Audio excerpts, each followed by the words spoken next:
Glad to have you all here, guys. So look, we'll just keep it very open and unplugged, and you guys are far more capable than I am, so just have a chat amongst yourselves. The idea here is to basically share your stories of what made you successful. I think people have read up on you in news enough that we probably don't need to go into your businesses in detail, but maybe just a high-level understanding, which probably I wasn't able to impart, would be helpful. So maybe, starting with Ayesha. Ayesha, tell us about ADDO. Tell us why you did it, how you're doing it, and would you echo what was said in the previous session about this is a generational opportunity for Pakistanis to embrace entrepreneurship full on and really capitalize on it. And I think general question for everyone is really in terms of what startup, what our youth as students at LUMS can do to enhance their skill set and capabilities to become useful participants in this the growth of the ecosystem. So over to you, Ayesha. Yeah, so thank you for having me here in such an illustrious panel. I'm so excited to meet. I know some of the folks here and the others. I'm super big fans of everyone. So what we did was about a couple of years ago, and I had started off this software engineer on Wall Street. And I remember my family being so disappointed. Okay, why are you going into technology? इसलिए बाहर नहीं भेजा था क्या programmer बन गई हो, and now doctor बनने के बाद दोबारा फिर programming exactly. So I fell in love with the impact automation and optimization has, first on Wall Street, on the fact that products look fundamentally different. But my interest has always been, because originally before I went to college, I was doing a lot of work in human rights. So for me, empowering individuals to do their work faster through automation or to have greater insights is the main motivation that I've had throughout my career. And I think it's interesting because I do come from a very humanities plus technology background. And that I think it has informed the way I've approached technology. So when a few years ago, after moving to Singapore, I decided that I wanted to build a new kind of consulting firm. I didn't only want to make pie charts and talk about the future. I really wanted to empower people with this gold mine of data that was lying in all of these large companies. And so I went out and I found a great co-founder who is a professor at Information Technology University, Dr. Faisal. And with him, we found everybody smarter than us, which were like over 25 PhDs around the world, and then over 150 machine learning engineers and data scientists and ML ops and data architects. And we started to work with large companies to transform them completely. So there's been this huge curve of digital transformation, which was spoken about, this moment where everybody is going digital. But we talk about digital transformation 2.0, which is data driven, data first. So we begin to organize all the data, and then we run a lot of automation use cases on it. And that really frees up the time of people tremendously in the organizations that we serve.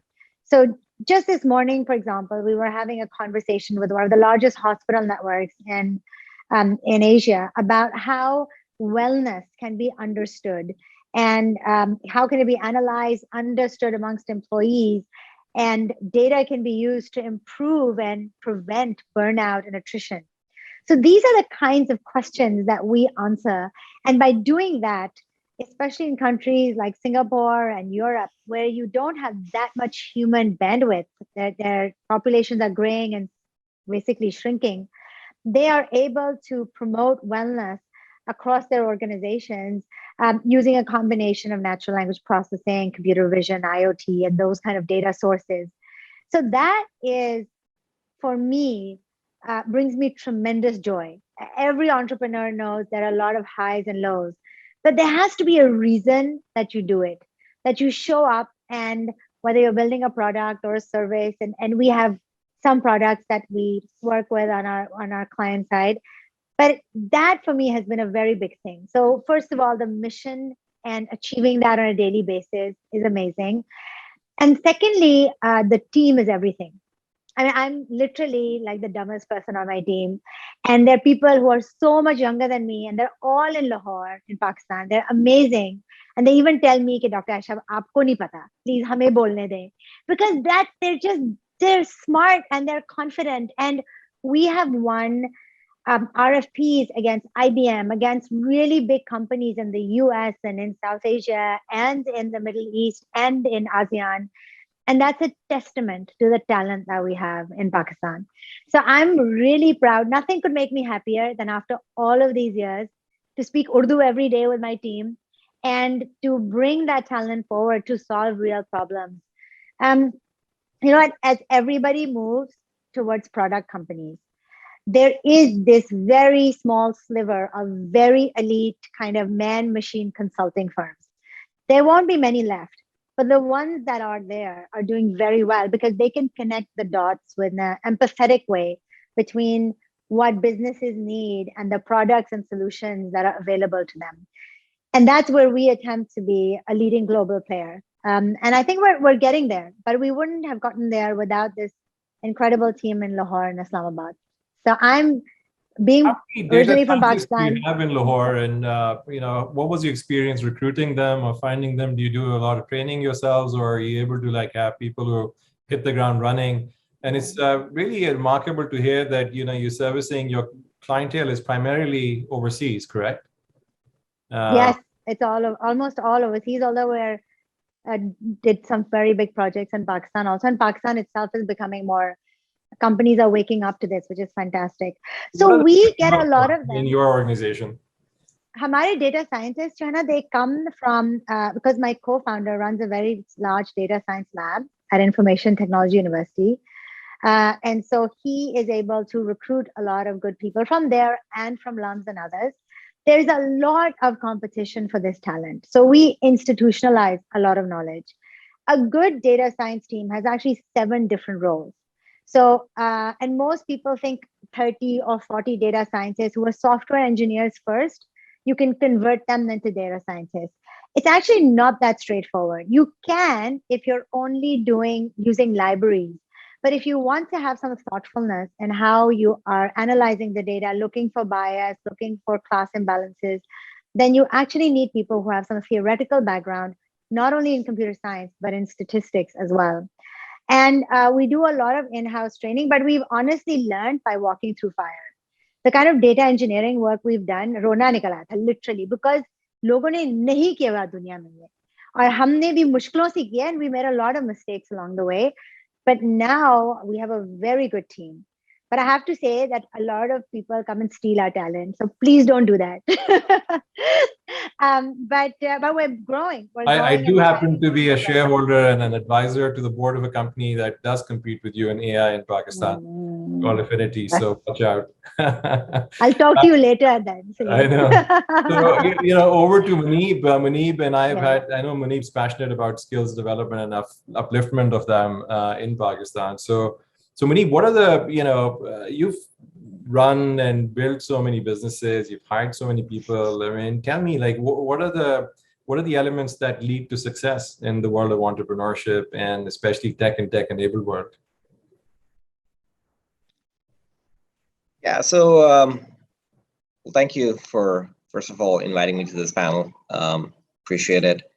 I think I think fundamentally, like many of us, I mean, I think Ayesha is perhaps an exception, right? But many of us don't come from a tech or engineering background, right? Some of us actually come from a business background or economics background or a management background. And so I think for many of us, we've got to think about, how can we deploy people? And I hate to make the analogy, but people like machines, right? They're resources. And how do you make those resources be productive, right? And if you look at right after college, people hire you because they think you are an energetic young resource, and you can essentially drive efficiency into their operations or their business, right? And that's why They'll go to top colleges and they'll try and hire the smartest brains because they believe that these resources can be efficient.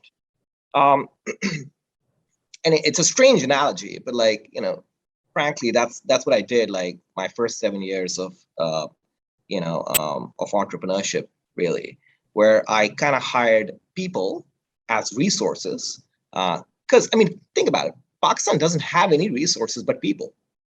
Like what resources do we have? Right? We just got a lot of people, right? And so the opportunity there then becomes wage arbitrage. And of course, that wage arbitrage is played out by Latin America and China in terms of factory workers. But in India, in Pakistan, for that matter, any colony where people can speak in English, that resource can be a knowledge resource. So did that for the first 7 years. I think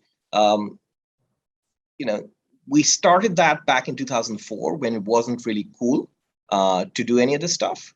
I think the only sort of wage arbitrage game that was being played back then was a call center game, right?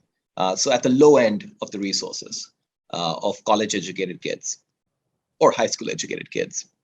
And of course, what's really happened over the last 15 years or so is that we've moved up that rung, and now we have software developers or people who know computer sciences who can communicate in English with employers mostly in the Western world, right? So I think that's a tremendous opportunity because I think particularly in this this audience is LUMS, which is perhaps the creme de la creme of Pakistan, right? So all of you are educated in English. You can communicate in English, which essentially means you can become a global manager. And if you can become a global manager, you can manage a pool of resources in Pakistan and play this wage arbitrage game, right? Because that's what I did, right? That business, even today, I think 14-15 saal ke baad bhi, is the second largest IT exporter from Pakistan. It's acquired by Standard & Poor's, but 14-15 saal mein basically NetSol ke baad sirf number 2 pe basically SNL hi hai. So clearly not a lot of people have done it. Islamabad se, I didn't know that. Yeah, it's called S&P now, Standard & Poor's. Right? Wow. Standard & Poor's bought it, right? It's about 1700 log Islamabad mein kaam kar rahe, right?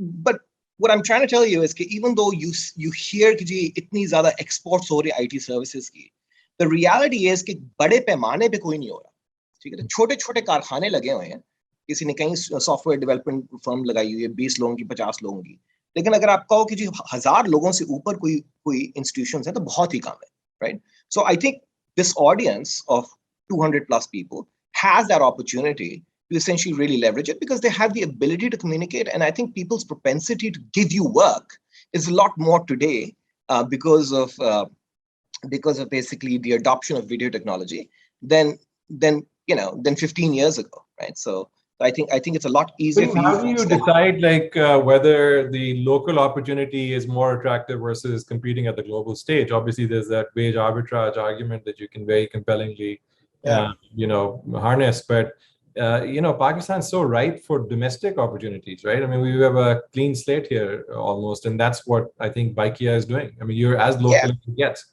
So at some point you've got to figure out what's motivating you, right? So I mean, if you've played the wage arbitrage game, which is essentially you have a plantation or a factory of people, right? Instead of basically making widgets, you're just producing knowledge work, right? And then you've got to think about, okay, so what do I want to do after this? Because I'd done it for about 7 years or so, right? And the internet was beginning to get beyond fiber optic office-to-office connectivity to get into DSL connectivity, which is basically laptops and desktops can be connected with internet. So that started to happen somewhere around 2011 and 12, right? And so that's when I got sort of like hooked on to, hey, let's try a hand at e-commerce within the country, right? Because now you can use the internet to also connect people for trade, not necessarily globally, but also within the country, right? And so it's been a slow start, to be candid with you, with Pakistan, even though internet penetration is increasingly on the rise, it had a slow start. And the proliferation of internet penetration really started happening when 3G and 4G came into play, right? So after about 4 years at Daraz, and of course you introduced me, I led that business, but it was basically a German venture incubator that kind of hired me and gave me a title of a co-founder. It's a bit of a fictitious title, but basically you're a paid CEO, right? Yeah, but it's great education. Like, it's like sort of like an MBA, right? Where you get a lot of capital, and you get a lot of capital to learn on someone else's dime, right? On how to build a network or a business within Pakistan. So I think that was great. But I think with Bykea, by the time Bykea came around, I was kind of like really thinking about, like, how do you make the internet relevant for a larger demographic of people, right? If you don't want them to play games and just chat, or be entertained, how and why would they use the internet, right? In how and why would they use an app, right? And I think the motivation was clearly not trade. Like a lot of people, like a lot of startups are created for a trade. You build them to essentially to sell to a strategic or to be wildly profitable. But I think the motivation for Bykea was, I was kind of fed up of the fact that no products were being made in Urdu in Pakistan. That's one. So wanted to give that a shot, particularly from the relevance के अगर आपने एक large addressable market को tap करना है, so you have to tap it in their language, right? And it's funny that I'm saying this because I myself am a burger, right? I'm not, like, I grew up with English as my primary mode of communication, even in my own household, right? But I kind of felt the pain. यार देखो, I mean, उस तरह तो आप कहोगे burger तो जिना भी burger था, burger doesn't mean that you don't care for giving back, right? Or trying to do something which is going to drive this country forward, right? And I think it wasn't for economic reasons that the switch was made, because I'll be transparent with you that I think when we started this journey, clearly there was a bigger cash flow opportunity from wage arbitrage, right? In software development, for example. I mean, even today, by the way, S&P or SNL has about 300-400 software developers. By that standard, it's probably one of the largest like software dev houses in the country, right? That's it. But so the question is, you've got this large TAM in Pakistan. TAM is total addressable market, right? It's what, over 200 million people, right? But they're mostly illiterate, right? They're mostly not urban, by the way. It's a contradiction when people think Pakistan's highly urbanized. It's not, because there are about 30-35 million people in Karachi, Lahore, Islamabad, and then you've got to add another like maybe 70 cities to get to 60 million, right? And you're still not even at a third. So it's not really as urbanized as you would have anticipated. But it's a very young population. And for this young population, what are you going to hook them on? Are they going to be hooked on to just games and entertainment with smartphones? Or are you going to try and figure out how they can use a smartphone for something beyond that, for utility or for efficiency? And so, the question is, what are we trying to do at Bykea? I think we're trying to figure out what all we can make as a product to be relevant to a large TAM, right? We're not trying to sell like high-end fashion, right? We tried doing that at Daraz for a tad bit. While I think it may make some money, I don't think it's a higher cost, right? And I think for us, basically, it boils down to not building this business as a trade, but building this business as a long-term platform for Pakistanis to use smartphones beyond entertainment and entertainment and you know, this is core learning in any incubation program that we try to do at the ideation stage with our folks is like, you know, who cares for the product? I mean, you might have the most innovative idea, but whose problem is it solving, and how big is that problem that you're solving, right? So the approach that we've taken there is, you know, at NIC, we focused on these 5 impact sectors, which we think present, you know, very large opportunities for people. So, I mean, you know, taking that into perspective, I mean, Qasif, do you have youngsters hooked onto your product? And you know, you're the fintech messiah of, you know, you're almost a veteran status in Pakistan with, you know, Ali Farid coming after you very fast. As he's gonna expand into being a new bank, a neobank or whatever from Robinhood. So tell us about, you know, Finja and you know, how do you contextualize your business in the light of comments made by Muneeb, for instance, both in terms of reach, in terms of contextualizing content, in terms of like hooking folks on to solving their big problems at mass scale. I'll ping this to Junaid in the meantime. Junaid भाई आप भी mobility space में रह चुके हैं आपने पता नहीं उर्दू में I have never used Kareem in Pakistan so I don't know if there's like a Urdu version of it or not or whether you know Muneeb's improving upon your early success there. What's going on? So I think what we learned about products in Pakistan was that technology adoption में time लगता है. तो जब Kareem to give you some context January 2015 में 3G आया था पाकिस्तान में. I still remember the first time I was able to use SoundCloud in my car and be able to use it on Bluetooth. And now fast forward October 2015, we're trying to get people to use Kareem. So there were challenges on both sides. So on day one, we used to have a call center and it would up till about a year, about in the first 6 months, definitely, I remember that 60% of the rides would be booked on the phone, on the call center. And that would add further complexity because then the captain is calling you and trying to figure out, Kya ji, main right muru, left muru, because you're really not using the tech that's been given, which gives you a location for both parties. Secondly, when we started doing captain onboarding, we tried to onboard captains online only in the beginning, and when we were looking at the region, Uber was successfully able to do it in Saudi, for instance. So we said, okay, अगर Saudi में भी हो रहा है, Dubai में तो वैसे ही captains थोड़े पढ़े लिखे होते हैं, so why wouldn't it happen here? But it didn't. The adoption was very slow. So we would have these distributed opportunity centers where we would teach people how to use the app, but then we'd realize that there was a huge drop off on day 2.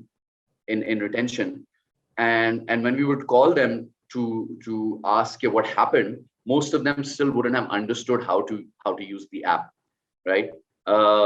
We did not immediately make an Urdu version, but we ended up hiring because there was so much product being built. There used to be such a long line of requests coming from already 3 or 4 countries.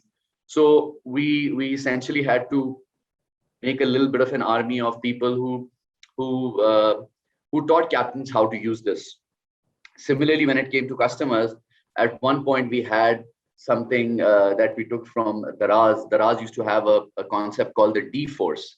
D Force would be people, young people all over Pakistan who would sign up to be Daraz agents. And so if I'm sitting in Chakwal and my aunt wants to buy something on Daraz, I would make her account and help her order not just once, but first couple of times. And for that, I would get a commission. So we actually created a C Force, which was several hundred people who would, let's say, one night comb through all of Boat Basin in Karachi. Another night they'd been in PCHS. And fast forward to today, some of the companies I'm involved in, for example, Retailo. Retailo is essentially a Daraz for the Kiryana store. The Kiryana store can order whatever they need from atta, dal, chutney, churan, whatever, charu, on an app. And usme, while the product is already built in Urdu, we have a large force of order takers. These are people who would keep going back to the shop a whole bunch of times. कि वो जी आपकी app install की थी, आप use कर सके. उसने हाँ यार एक दफा किया था फिर समझ गया. आए मैं आपके साथ बैठ के order करता हूँ. and then he would go back 2-3 days later, and we go there a whole bunch of times till they get used to it. So I think any founder in Pakistan, whether you're rolling out the product in English or Urdu, whichever cohort you reach, if this is their first commercial interaction with the internet, you will have to handhold them a bit. And that might mean temporarily employing resources, human resource, to help people adopt to tech. Okay, great. Qasif, can you try saying hello to us? What's going on? Okay, Usman bhai. Usman, are you still in Cambridge, Massachusetts, or are you back in Lahore? No, I just, still badly jet lagged. Got back in the morning. Thank you so much for making this. I mean, this every single one of the people here are, on our foundation council, advisory board members. So thank you for your commitment. You want to talk about, I think, look, we've got half an hour at best here. I really want our students to walk away with some clarity of mindset. Each of you have had careers outside of entrepreneurship before jumping into entrepreneurship. And, really like a simple question, like if you were to do it again, how would you still do the same thing? Usman, in your case, or would you jump into entrepreneurship and contextualize that response in today's environment where there's abundance of capital available, and technology has enabled things that were probably not possible when we started our careers. And for us, the best job in the world for me was Citibank, and for you it was the largest consumer play in the country, MNC. So if you were graduating today, what would your mindset be, and how would you think about that opportunity? Yeah, so if I were to go back in time, I guess the only change I would make is do whatever I'm doing right now, probably 5 years earlier. I do believe that there's tremendous advantage in working with large organizations once you graduate, even if you want to run your own business, because you learn a lot of stuff at someone else's expense. And you also learn from the best. You get access to best practices, you get access to a lot of resources, and that helps you along the way. Because fresh out of college, you still have a lot of theoretical knowledge, but you don't understand how to build a business. You don't have that practical tools to go and build something on your own. So one of the benefits that I had was I had the opportunity once I graduated from LUMS to work with some of the best organizations in Pakistan. I started off with Engro, I moved to Nestle, then I moved to Telenor. And actually that gave me a very different perspective on how businesses are built from ground up. I was very lucky to be part of the team that actually launched Easy Paisa. So I saw from very close quarters how technology can be used to create huge social impact and solve real problems for consumers. So I guess getting this opportunity definitely helps. But another thing that I'd also like to add here is that entrepreneurship is a mindset. It's not something that you can learn. I think more than that, it's more of a personality type. If you're a risk taker, if you're curious, if you love creating things from scratch, if you're persistent, I think entrepreneur is a great line for you to adopt. But if you like getting a paycheck every month, if you like stability in your life and you just like walking in a straight line, then I would strongly recommend you stay with the large MNC or large organizations, because they can provide you with that these are kind of lifestyle. Different career paths, right, Usman? I mean, the outcomes and the payoff trees. I mean, I'm sure everyone gets, or most of the people get taught the payoff trees at LUMS and assign probabilities and look at outcomes and so on and so forth. They're fundamentally different outcomes. So, yes, there is that comfort of, risk aversion, which is very prevalent in our youth, unfortunately. How do they realize that there's a much bigger, significant opportunity out there. I mean, we're already having $100 million rounds for companies that have started only a year ago, or $100 million valuation rounds for companies that are, Airlift has raised what, 110 million in last year alone in a pandemic for a company that started originally in the mobility space. So, how do you evaluate that? And I see so many like amazing people on this panel. I want to jump to Ali Farid and get Qasif back on as well, who's I think has rejoined, but go ahead quickly. Can you? Yes, am I audible? Qasif. Hey. Can we get a spotlight on Qasif? I think he's off screen. There you go. Hello. So do you want to take this question, or should we just let Usman complete? Yeah. Oh, go on. I missed the question anyways. Go on, Usman. Yeah. So I think it's a societal problem as well. Till now, entrepreneurship is not considered to be a viable career for most people who go to top schools. Even now, going to an MNC is preferred because it gives you that status symbol that you are in a stable job, you're going to grow, you're going to get to travel. And getting into an entrepreneurship career actually means a lot of hard work, but even more importantly, it means a lot of risk. And for someone who spent a lot of money in a school like LUMS, where they're looking for returns to cover their costs, it does become difficult for them to convince people around them, especially their parents and their siblings and their peer group, that we're not going to go into an MNC, which might be a high-paying job in the beginning, and try and do something on our own, which could or could not be a high payout. So I've spoken to a lot of students, and one of the biggest things that definitely comes up from all of them is the peer pressure they face, and at the same time, the family pressure that they face to get into a good job and start getting no question salary. about that. The societal and familial pressures are obviously there, but it's somebody smart said to me, take advice from somebody who knows what they're talking about, right? So the advice is coming from Quarters, who's never seen the startup wave in Pakistan the way it's evolving today. So Qasif, what would you say? I mean, I think this is a pivotal time for this generation to take advantage of. There will never be a better opportunity than there is today, because that's just how things normalize. This is an environment for super abnormal returns to be generated. So how do our youth, and especially the students dialed in right now, take advantage of that?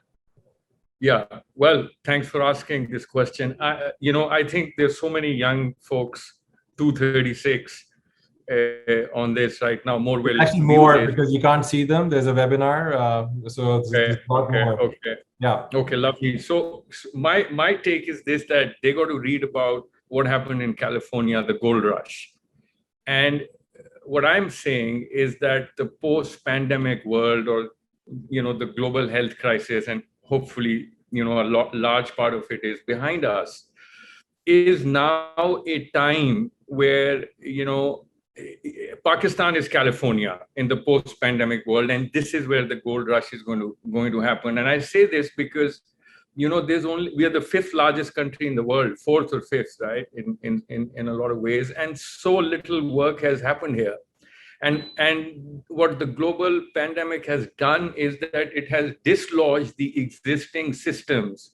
What does that mean? That means that businesses have realized that they can't operate without digitizing themselves. Individuals have realized that they can't operate their lives without digitizing themselves.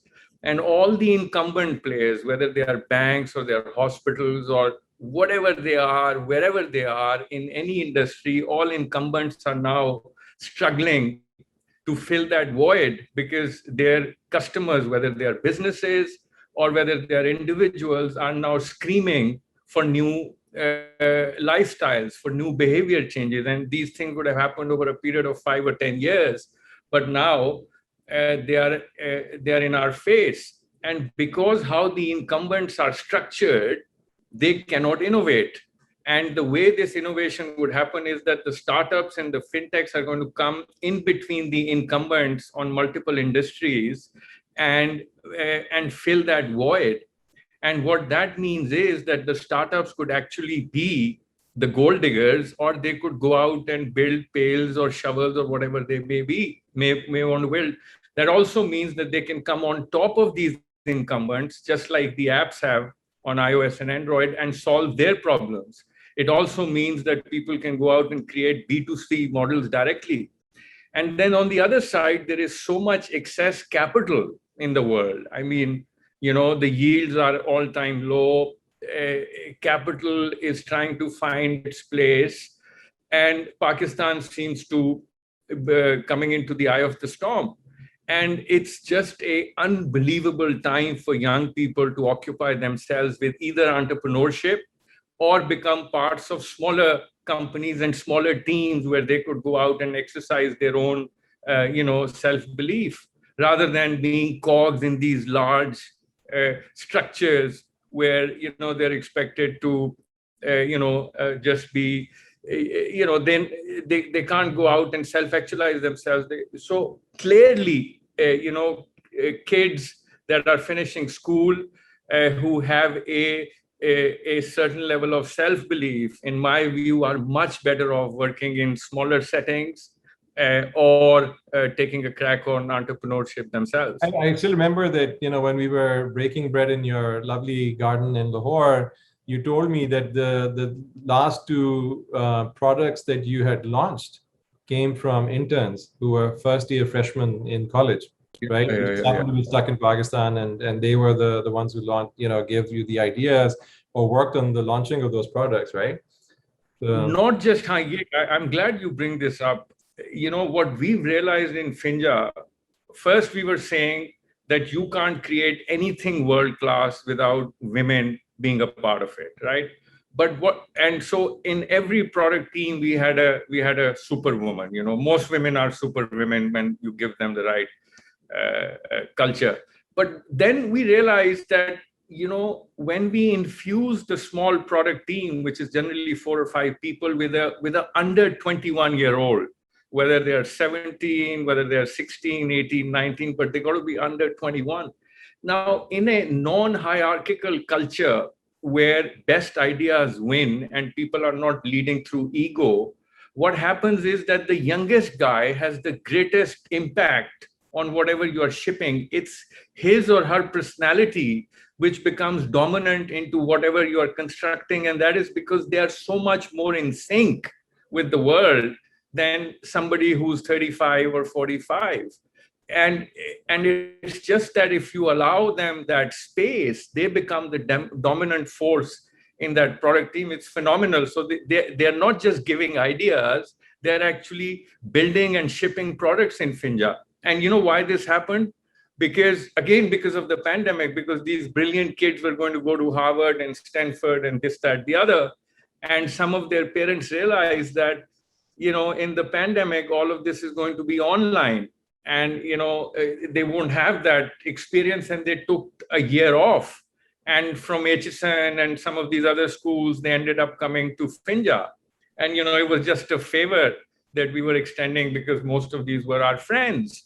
But what I have to report is that now we think, and this is our design, that you have to have a woman and a under 21 in a small 4 or 5 people team that are going to construct, conceive, and ship products. It can't be done without them.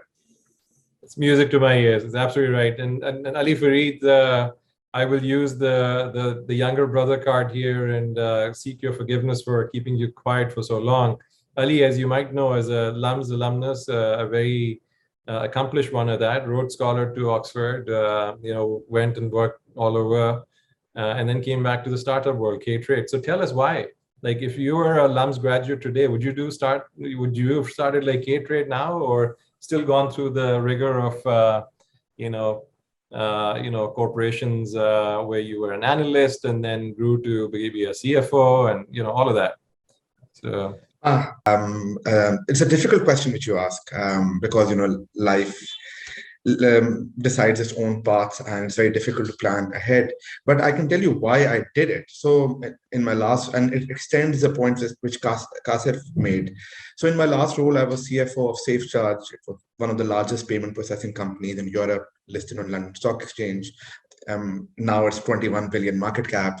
And I think I was the youngest CFO of a listed company on London Stock Exchange. And there was immense pressure on me to do M&A. At that time, we had $500 million in cash. And investors are penalizing us that you are not making acquisitions fast enough. So we bought companies in Singapore, Tel Aviv, Berlin, Ireland. I looked at Pakistan, there was nothing to buy. So there was nothing there. So this is 4 years ago. So I thought the better trade would be to set something up because I know who the buyers are and what the buyers need. And it's a time and effort arbitrage. They have the money. I can put in some time and effort, set something up, and they'll buy it. And I think a lot of the things which we see right now is leading up to that part. So the exits haven't really happened yet, except for, of course, the few of Kareem and Daraz. But I think that's the next stage. But the VC funds have understood that playbook, and they've come to extend that capital so that they can put money in companies, so that eventually they could be exit to larger companies in the US and the UK and Europe, where there is pressure on them to make acquisitions and grow by that. So I think that explains why there is capital coming to a market like Pakistan and other markets, because for larger tech companies who have a lot of cash on their balance sheets, there's immense pressure to grow and immense pressure to expand. And Pakistan is. I think the central point again for our students here and your fellow Luminites is really like, how should they make the decision of whether to go work for a city or an Angro or just dive right in? And if the end goal is to 5-6 years down the road come back to startup world, why not just start it now? Salim, I would also like to chime in on this point after Ali's done. Yeah, please. And I would just say that, the risks have to, there are 2 points. A, you have to consider the risks. 95% of startups fail. The handling failure is not easy. So I think that's the point over there as well. The second thing is, somebody said this, an investor a partner at Tim Draper said this to me, that, look, so when I exited SafeCharge, it got sold for $1 billion. I was very happy with it. Now SafeCharge is $21 billion. So while I thought that the better trade for me is to do a startup so that I can sell it for, let's say, $1 billion, but perhaps certainly the better trade was staying at SafeCharge, because growing from 1 billion to 20 billion was easier than going from 0 to 1. So I'm not sure. None of your employees or partners should leave. That's a message to all of them. Finja guys and Bykea guys, don't you dare move, because you'll miss the rest of life. These are going to be billion-dollar companies, inshallah, very soon. Absolutely. So I think joining Finja, joining Bykea, joining K-Trade, joining ADDO, perhaps could be a better and more valuable financially, as well as from a learning perspective, than trying to do something where you don't have the expertise, you don't have the knowledge, and you end up making something which is a sub-tier product. So yeah, Junaid, you had some thoughtful things to share. So I had 3 things in mind that I wanted to share specifically with this group. And last time, Salim, you and I met in London, we were discussing about talking to the 18 to the 24-year-olds. And I was like, I have no interest right now in talking to the 18 to the 24-year-olds. I want to talk to the 25 to 40-year-olds, because they're already in that space where they're ready to do something about creating impact today. So we had passionate discussions with Riz Ahmed, the activist actor, about that. Yeah. Yes. So again, 3 चीजें to the entire class that's here. Thank you so much, for making time to listen to all of us. 3 चीजें मैं कहना चाहूँगा आपसे. पहली चीज तो ये कि your fundamental relationship with work. वो ये है कि वो जी मेरी जॉब लग गई है, वहाँ इसमें ये पर्क मिलता है, या वहाँ पे मैं फिट हो गया हूँ, या मेरा इंक्रीमेंट लग जाएगा, या वो वाले बॉस के साथ मैं फिट हो जाऊँ. If that's what you're trying to do, care, how do I fit myself into an organization and what can I get from it? Then the outcomes you will receive will be similar. You'll just toe a certain line. But if you change your relationship with your work, look at Qasif Shahid. He was in the banking sector of the mid 2010s and saying, "Yeah, is tarah se ye nahi chalega," right? And within whether it was MCB or Standard Chartered, I was in the financial services world, but we were seeing this guy trying to make the first banking app of Pakistan. उस वक्त हर बंदा जो होगा वो चाह रहा होगा कि यार मैं ट्रांजैक्शन बैंकिंग का SVP बन जाऊं, right? ताकि मेरा CEO का शॉर्ट बन जाए.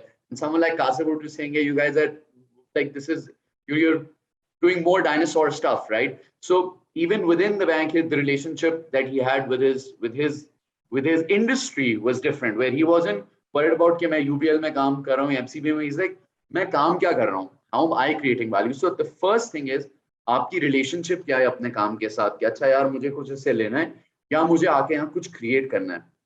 That is step one. That's where the mindset changes. The second part is about risk, which is very, very pertinent to everyone in this class, and you can use this mental model.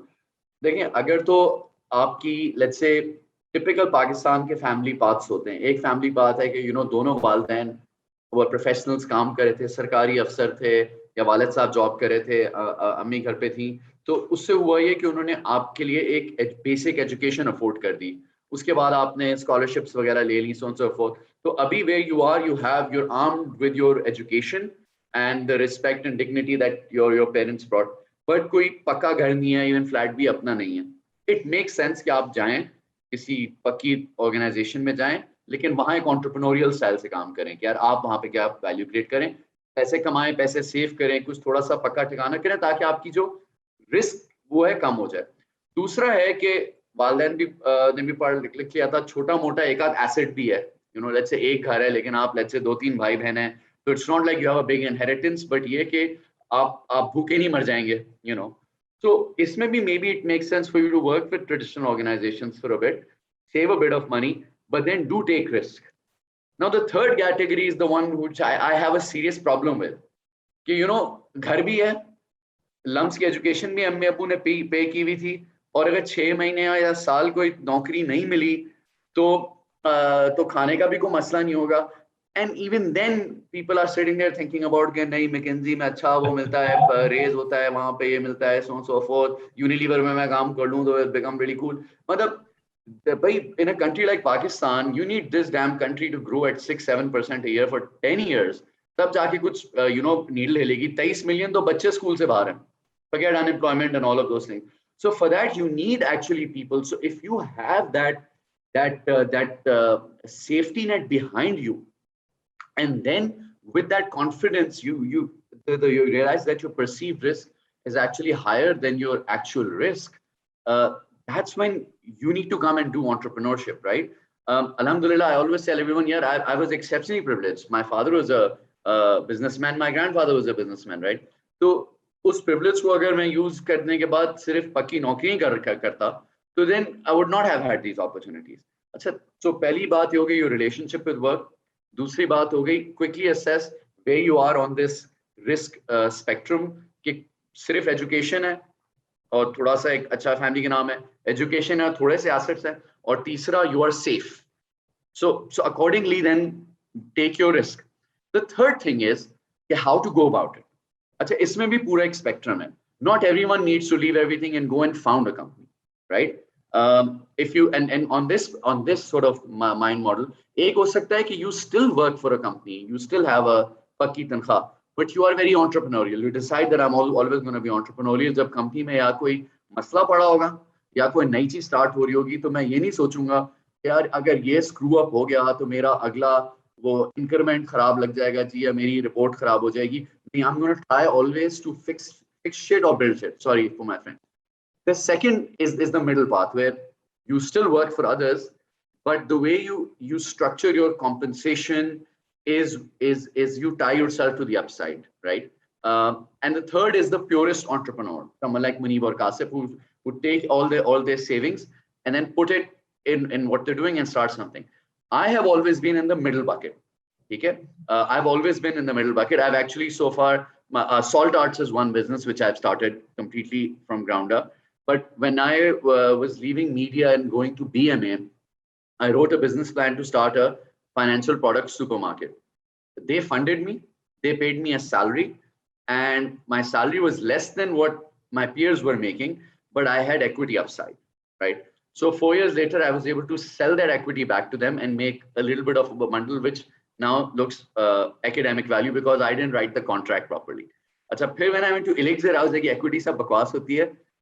So I did an agreement with them about with return on equity. I said, okay, this is how the company is performing. Agar ROE X hoga and we make more than that, then you distribute so much to the team, and I'll take a certain chunk of it. And Kareem was similar. When I joined Kareem, I took about a 50 to 60% cash cut from what I was making before, and I said, give me all of this in equity upside. So there are many ways to be an entrepreneur, right? It doesn't mean कि आपने बिल्कुल risk लेना है, but पहली चीज है to be entrepreneurial. ठीक है, आप लम्स ग्रेजुएट्स हैं, आप सबको अंग्रेजी भी आती है, आप सब मैथ्स भी कर लेते हैं, एक्सेल शीट भी चला लेते हैं, feasibility भी बना लेंगे, proposal भी बना लेंगे, presentation भी दे लेंगे, ठीक है, you can do anything. ठीक है, so to give yourself that life sentence कि यार बस किसी तरह यूनिलीवर में जॉब मिल जाए तो बस मैं टिक करते रहूं. Yes, if that's what your risk situation, your asset situation calls for, absolutely do that, because then your kids will get an opportunity to be an entrepreneur. But I would just add to that, like, if I were an employer at a Unilever or a bank, I would much rather hire someone who had an entrepreneurial flair and had the ability to take risk. So for me, that makes a much more attractive candidate. But, this is a great segue. Like, can we ask each of you for your 3 insights for our students? Can I go? Yes, Qasif. Junaid has really excited me. Yeah, dekho, the thing is that, sabse upar is the design, right? So, the young guys have to figure out the design of, human condition ka design kya hai. So human condition ka design jo hai, it's about going out and creating impact. Human condition is about giving, it's not about taking. When you go out and, do a naukri, you are taking, because what you're doing is that you're thinking about yourself. But when you go out and build something from 0 to 1, the inspiration has to be much bigger than yourself, and it's about creating impact. So you're now driven by going out and creating impact. So that's on the top. Are you going to all your life try and take and consume and be safe, or are you going to go out and try and create impact? And obviously you create impact when you break the confines. The other point is that entrepreneurship truly is an art form. It's not a science. And why it's an art form is that first you have to imagine something, and then you manifest that reality, in your mind, and then you go out and then you sell that idea to your co-founders. And then, so it's not only it's an art form, but it's also a team sport. And, team sport means that you go out and you work with people and then create a joint vision, and then bring all of those people into that, bring all of those people back into that vision, and then go and achieve that vision together. Now, the fundamentals of creating a 0 to 1 in team play has never changed. 5,000 years ago, when people came together in a team and they were driven by a superior value set in which there was grit, there was character, there was loyalty, and there was a goal which was much bigger than themselves, they went out and they built a board, उन्होंने कोई गांव फतह किया, उन्होंने कोई बड़ा काम किया. वही फंडामेंटल्स, वही प्रिंसिपल्स आपको एंटरप्रेन्योरशिप में लेके आने हैं. It's when you bring a bunch of people together that are driven by a cause bigger than themselves, they are united under, and it's all together, and they are serving each other, and they are energizing each other, and they are working for each other. So entrepreneurship is not like how Khan Saab led the Pakistan cricket team 30 years ago, although I'm a big fan. Entrepreneurship is breaking the hierarchical structures and stepping down from a founder, CEO, and then working with your people in that configuration, and then serving them. And together you go out. So, the opportunity, the startup play allows the founders to play this game because, all the power is vested in them. And as they go out and vest the same power into their management and founding teams, the magic happens. In large corporations, it's a metric organization. The responsibilities are not clear. And, so you're doing a lot of quick march and you're managing egos. And, it's a very different play. It could be a training ground to eventually go out and be a part of this team, but it cannot be a be all of a well-lived life, right? And the age that we are living in, it's become fairly transparent that you cannot become a super actualized individual. Therefore, you cannot have a well-lived life if all your life you served a corporate whose primary goal is shareholder value and profit. It'll be very difficult to create a well-lived life in the 21st century. So anybody with the right level of self-belief one day need to break these confines, right? Very poignant. Muneeb, do you want to go next with your list of three? I realize that we've taken more time than we asked you guys of, but if you want to share your thoughts, that'd be great. Yeah, so I think जो 50s के style की जो factory style management सिखाई जाती थी वो आज भी कॉलेजेस और में सिखाई जा रही है और मेरे ख्याल में बहुत डेटेड हो चुकी है, ठीक है। उस मैनेजमेंट जो आप थियोरेटिकली किताबों में पढ़ रहे हो उसके लिए आप जाके एंग्रो और ऐसी ऑर्गेनाइजेशन में काम करें, लेकिन आप ये रिकॉग्नाइज करें कि एंग्रो टाइप ऑर्गेनाइजेशंस जो हैं वो बेसिकली स्टार्टअप से लोग हायर करें, स्टार्टअप्स के मिड मैनेजमेंट वो हायर करें। क्यों? क्योंकि वो इतनी स्टॉजी हो गई हैं कि उनमें बेसिकली एजिलिटी रही नहीं और उनमें बेसिकली एक स्ट्रेटेजिक फॉरवर्ड थिंकिंग माइंडसेट रहा नहीं। सो आई थिंक हमारे यहाँ मोटिवेशन इंट्रिंसिकली तो बहुत है, right?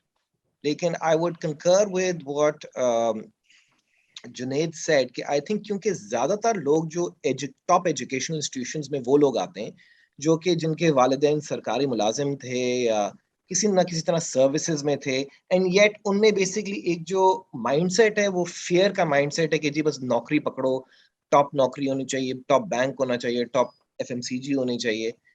And I think it is a dangerous thing to follow in this time and age because innovation उन companies में अभी नहीं हो रही, ठीक है?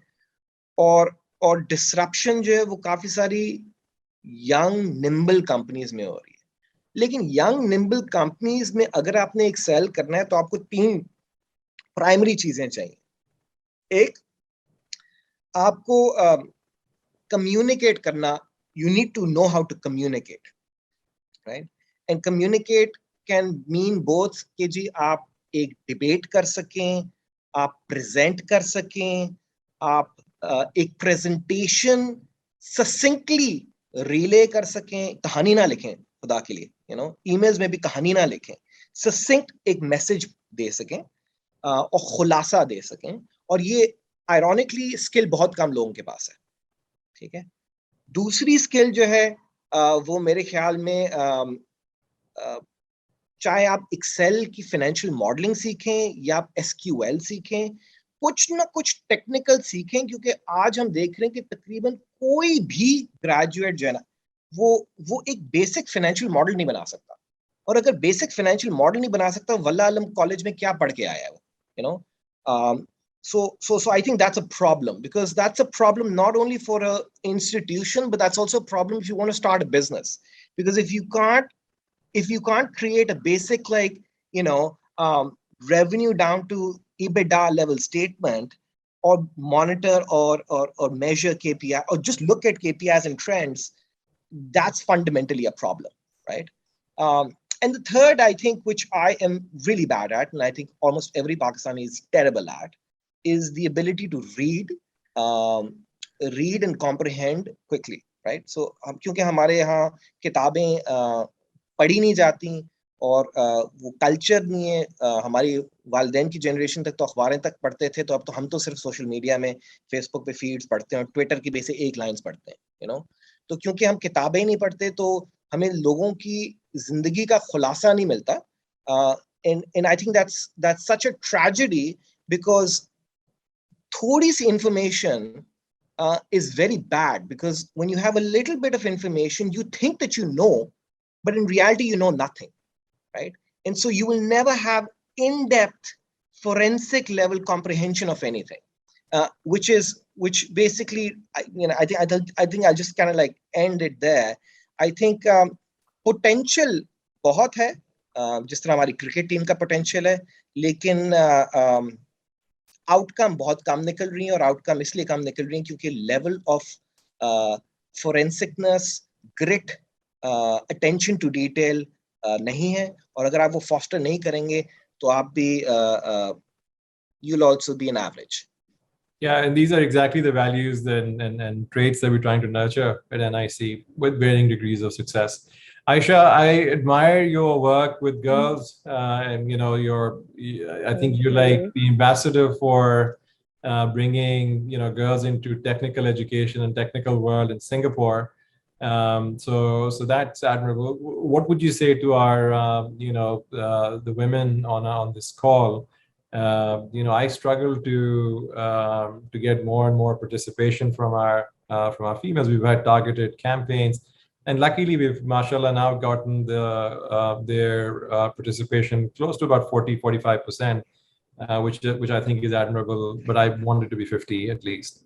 So tell us like what they can do, and any advice or inspirational words for them.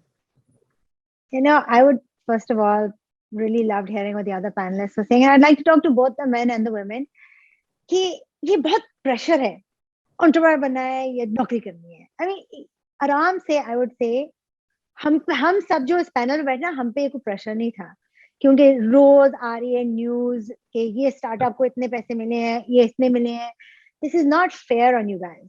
तो सबसे पहले आप थोड़ा सा वक्त लें और आराम से सोचें. I don't mean 4 साल सोचें, बट 1-2 महीने सोचें, और सोचें आपको कौन सी चीज इंटरेस्टिंग लग रही है. अपने दोस्तों से बात करें.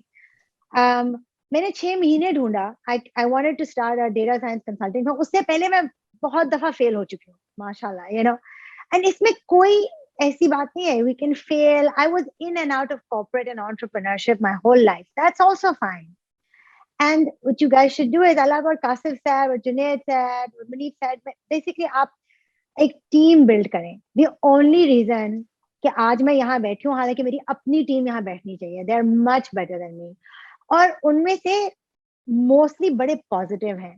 So जो entrepreneurs होते हैं ना, they are very positive. वो डाउन होते हैं, फिर अगले दिन फिर से पॉजिटिव हो जाते हैं. तो you need people like that.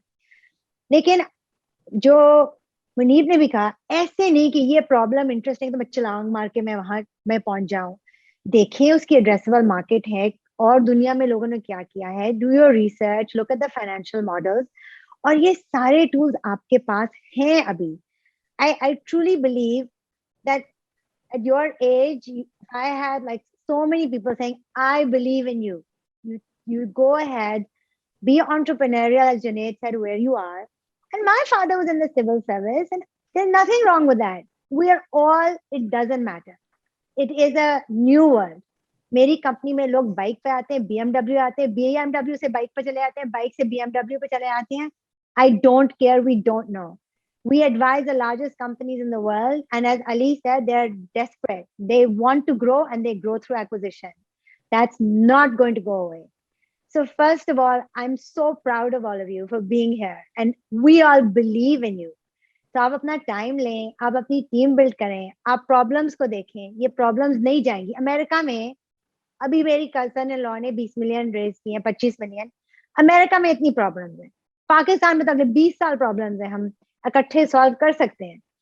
So I just think that there's a lot of opportunity.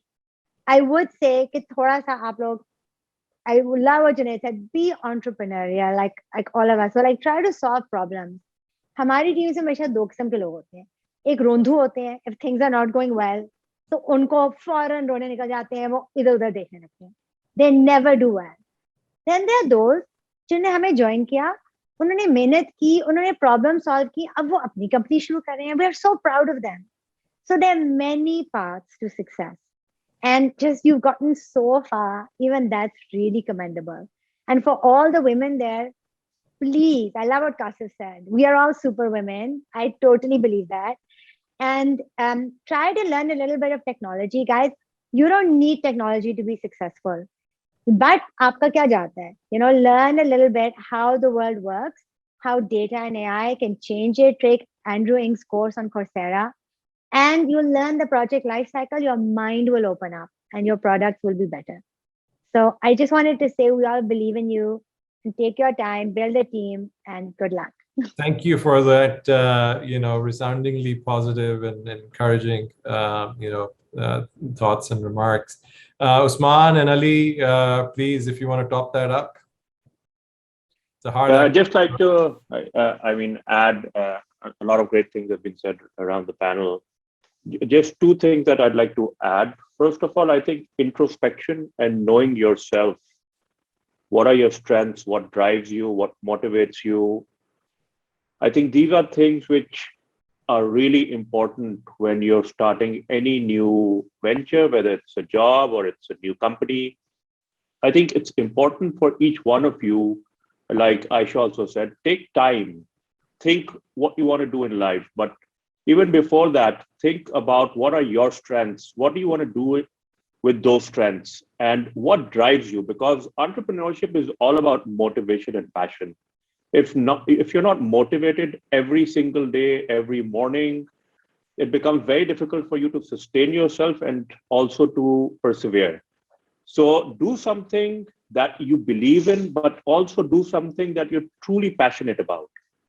The other thing is, I think, if you're still on the fence between, let's say, working for a large organization versus starting something of your own, I think a good segue could be to join a startup, spend time there, understand the culture. You get a very good view of how companies are built. We have a couple of very good LUMS graduates, LUMS MBAs who joined us last year in our product team. And the reason that they joined is that they were on the fence and they wanted to see how a company is formed, how do you build things from scratch. So I think that could be an interesting way for you to figure out stuff.